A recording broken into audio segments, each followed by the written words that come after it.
Hoy vamos a hablar del ser vivo que domina la Tierra. Pero no somos nosotros. Vivimos rodeados de vida, vida animal, vida vegetal, pero sobre todo, vida microscópica. Y es que lo que más abunda en nuestro planeta es la vida microscópica. Bacterias, protozoos, hongos, microalgas. Y de entre ellos, lo que representa el ejército más numeroso son las bacterias. Además, te vamos a hablar de un tipo de trasplante que a lo mejor así de entrada te puede resultar un pelín asqueroso, pero ya verás como al final alguna gente puede resultarle muy beneficioso. Se trata del trasplante de heces.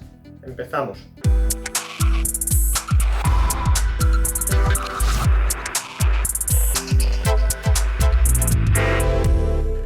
Quiero empezar hablándote de Anton van Leeuwenhoek. Este no era un científico al uso. No tenía una formación académica arreglada y no hablaba más idiomas que el suyo propio.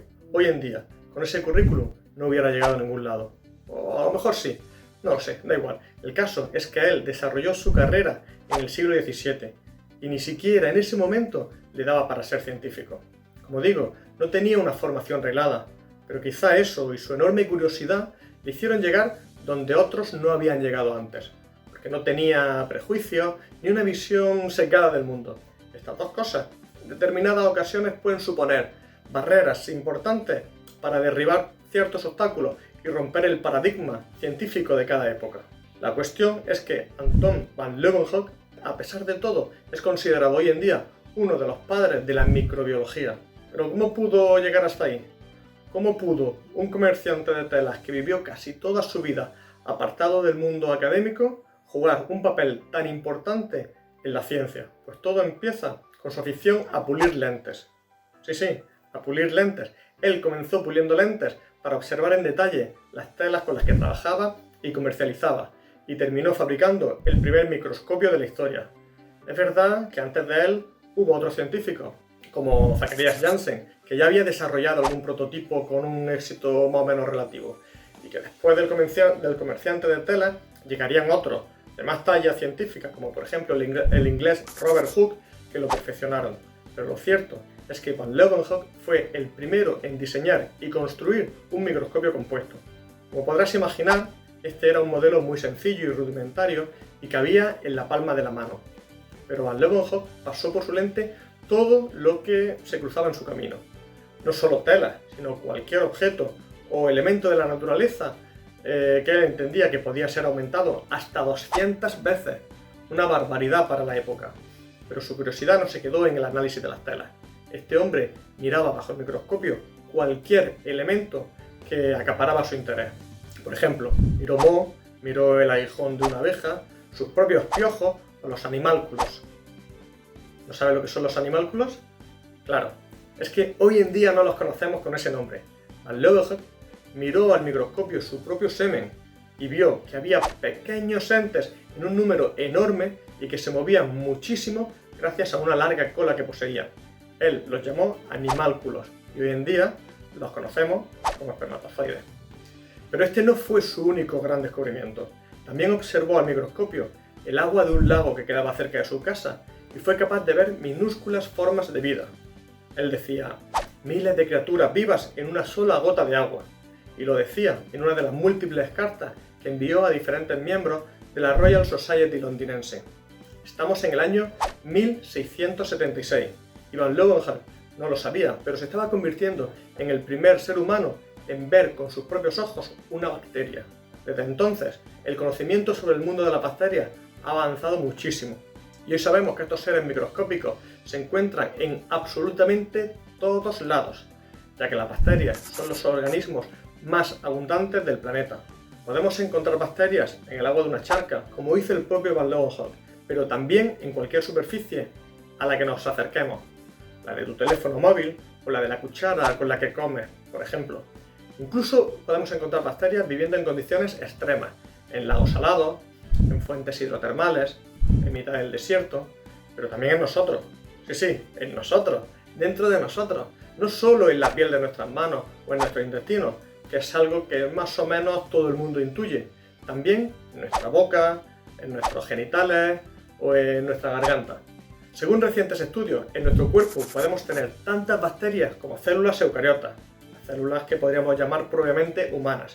Si un individuo adulto cuenta con del orden de varios billones de estas células eucariotas, podríamos decir que también lleva consigo varios billones de bacterias. Hay que tener en cuenta que el tamaño de las bacterias es considerablemente menor al de las células eucariotas, por lo que aunque en número sea verdad que se encuentran en una proporción de 50-50, en peso no es así. En peso vienen a representar 1 o 2 kilos en una persona adulta. Es decir, no es que la mitad de nuestro peso sea debido a la contribución de las bacterias, sino que es considerablemente menor.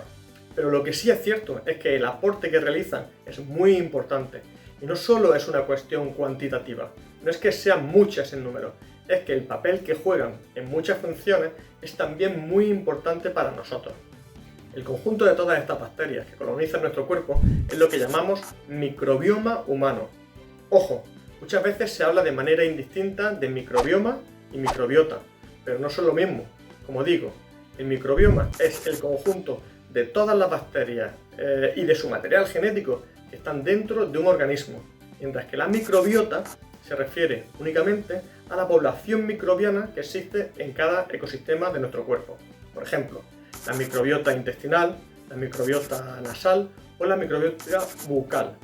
Y es muy importante hacer esta distinción, porque aunque en conjunto tengamos muchas bacterias de un tipo y unas poquitas de otro, hay que tener en cuenta que cada parte de nuestro cuerpo va a tener unas bacterias predominantes. Por ejemplo, en el intestino es común tener unos grupos de bacterias llamadas Bacteroidetes y Firmicutes, mientras que en otras partes, por ejemplo en la boca, lo que predominan son otro grupo de bacterias llamadas proteobacterias. Y no solo es importante el tipo de bacterias que tenemos en cada ecosistema de nuestro cuerpo, también es importante la proporción en la que éstas se encuentran. Y es que desequilibrios en la relación entre grupos de bacterias pueden dar lugar a problemas relacionados, por ejemplo, con nuestro sistema inmunitario, con la producción de vitaminas o incluso con la obesidad o el desarrollo de alergias. Por otro lado, desde hace un tiempo se viene hablando del intestino como un segundo cerebro.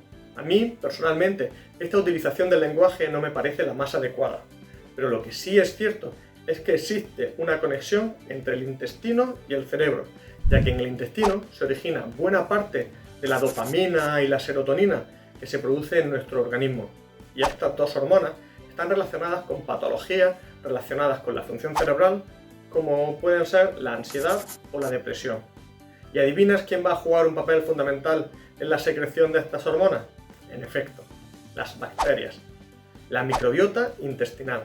Para que te hagas una idea de lo importante que es la microbiota intestinal, quiero que sepas que de un tiempo a esta parte se están llevando a cabo lo que se ha llamado trasplante de microbiota fecal o trasplante de heces.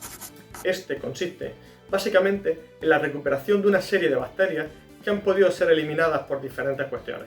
Por ejemplo, una mala alimentación, el abuso del alcohol o la droga, o incluso una enfermedad. La cuestión es que con un trasplante de heces lo que se hace es introducir la materia fecal, eso sí, debidamente procesada de un donante, en el tracto gastrointestinal de un receptor, para así alterar la microbiota de este segundo. Dudo que Van Leeuwenhoek pudiera ni siquiera imaginar a dónde se iba a llegar con los parientes lejanos de aquellos microorganismos que él observó en el agua de aquel lago cercano de su casa hace 350 años. Como decíamos al principio, él no tenía una formación académica arreglada ni un origen ilustrado, solo era un comerciante, pero con mucho interés por saber y una enorme curiosidad, eso sí.